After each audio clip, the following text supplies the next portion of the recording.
unawaomba msamaha mabalozi ambao wao ni wawakilishi wa nchi zao kwenye nchi yako kwa kukata internet siku ya uchaguzi, lakini umeshindwa kuwaomba msamaha wananchi wa Tanganyika ambao ndo umewasababishia maumivu ambao hayatakuja kaa yasahaulike kamwe vizazi na vizazi.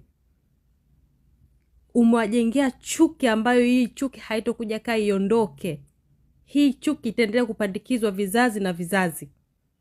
Lakini umeshindwa kuchukua hata dakika 5 kuomba msamaha watu wao ambao umewasababishia vilema vya milele mpaka kufa kwao.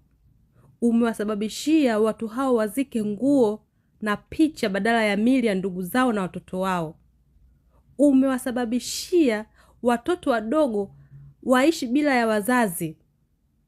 Umewasababishia wamama wazee wazeeke bila ya kuwa na msaada wowote kwa sababu watoto wao ndio umewaua kwa ajili ya tamaa yako ya madaraka. Ni dharau kiasi gani? Yaani ni dharau kiasi gani? Hii ni dharau ya to the maximum. Hii ni dharau to the top. Hakuna dharau nyingine kama dharau hii. Na ndio maana unapata kiburi cha kusema kwamba waulizeni majirani zenu. Kwa mwenyewe unaona kabisa njia ulioitumia ni njia sahihi, ni njia ambayo imestahili, yani ndio itakiwa iwe hivyo na itaendelea kuwa hivyo. Kwa kuwauzia watu uoga. Ndugu zangu, ifike wakati tuamke. Ifike wakati tuamkeni jamani. Tuamkeni kwenye huu usingizi mzito.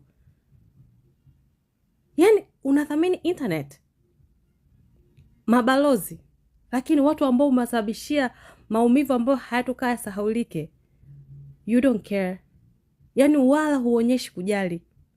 Halafu nyinyi watu ambao hizi tume za uchunguzi, sijui uchunguzi wa ushuzi gani, wanavyokuja huko vijijini sijui wapi mnavokaa mnavokusanyana sijui mnavoanza mnaongea ili iweje? Mnajikusanya kufanya nini? Eti tunaomba rais atusaidie. Amisaidie kitu gani wakati huyo rais ndo sababu yeye kukulia mwanao? Unamwomba rais ili afanye kitu gani? Yaani kesi apanye umpelekee paka. Unategemea nini? Ifike wakati tuamkeni jamani. Yaani tuamkeni kwenye huu usingizi tuliolala. Tunadharaulika, yani wanatudharau. Sijui ni rangi gani mwataka sisi tuonyeshwe ili muone kwamba kweli hawa watu wapo